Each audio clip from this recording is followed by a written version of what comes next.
I never planned to destroy a life, I only wanted the truth. But the thing about the truth is, once you find it, you can't unsee it, and sometimes it's uglier than the lie you've been living. It began with a single letter, no return address, just my name in sharp, rushed handwriting and a scent of lavender, my mother's perfume. She'd been dead for 6 years. I stood on my porch, heart thumping as I read the first words, "He's not your father." And I didn't die naturally. That was all it said. No signature, no explanation. Just a quiet detonation that shattered everything I thought I knew.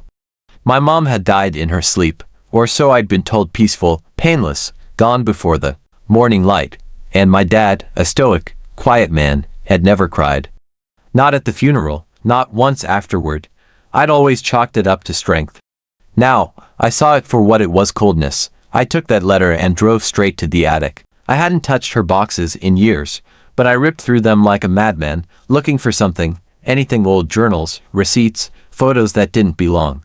What I found was a locked tin box buried beneath winter coats.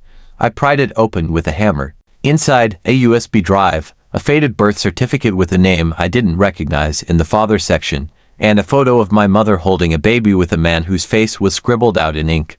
My hands shook as I plugged the USB into my laptop.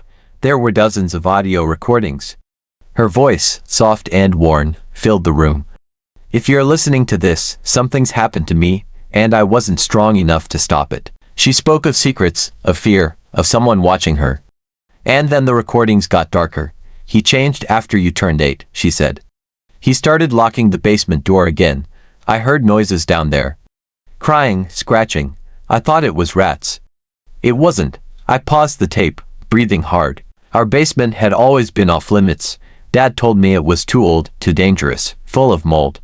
I'd only been down once as a kid and remembered nothing but the bitter cold. That night, I waited for my dad to fall asleep, then crept downstairs. The door was still locked, but the keys hung right beside it. I unlocked it and descended into a darkness that felt alive. The air smelled like iron and rot. The floor creaked under my weight. As I reached the bottom, my flashlight flickered, and caught something, a chain bolted to the wall. And on the floor beside it, deep scratches in the concrete, as if someone or something had tried to crawl away. I ran back upstairs, locked the door, and didn't sleep. The next day, I confronted him. I didn't mention the basement, just the letter, the recordings, the birth certificate. His face didn't change. He simply sighed and said, "I was wondering when you'd find it." Then he told me everything, or what he claimed was everything. My real father had been abusive, he said, dangerous. He'd come after Mom one night, and my dad had protected her. Said she died from the trauma later, a slow breakdown. But the recordings told a different story, one of manipulation, isolation, and fear. She'd never mentioned a dangerous ex before. She only ever seemed afraid of him. I started digging. Public records, death certificates, newspaper clippings. And then I found it. An article from 1999. Local woman reported missing, police suspect foul play. Her name was Evelyn Stone, my mother's name before she changed it. She'd vanished for 3 months before reappearing under a new identity, with a new baby, me. And guess who signed the witness form when she reappeared? My dad. Suddenly, everything clicked. She had run, changed her name, started over. But he found her, forced his way into our lives. And when she tried to speak out, he silenced her for good. I needed proof. I went back to the basement during the day. This time, I searched every inch. Behind a loose panel in the wall, I found a small box, bones. Tiny ones. Human. I called the police anonymously and told them there was something buried under our basement. That night, I told my dad I was going to stay with a friend. I watched from a distance as the cops arrived, dug through the concrete, and brought out Bag's evidence. He was arrested the next morning. And for a while, I thought that was it. Justice served, case closed. But trauma has a way of leaving behind seeds that grow in silence. A few weeks later, I received another letter. Same handwriting, same perfume. But this time it said, "You missed something, look in the mirror. You're more like him than you think." I tried to ignore it. Tossed it in the fire, but then things started happening.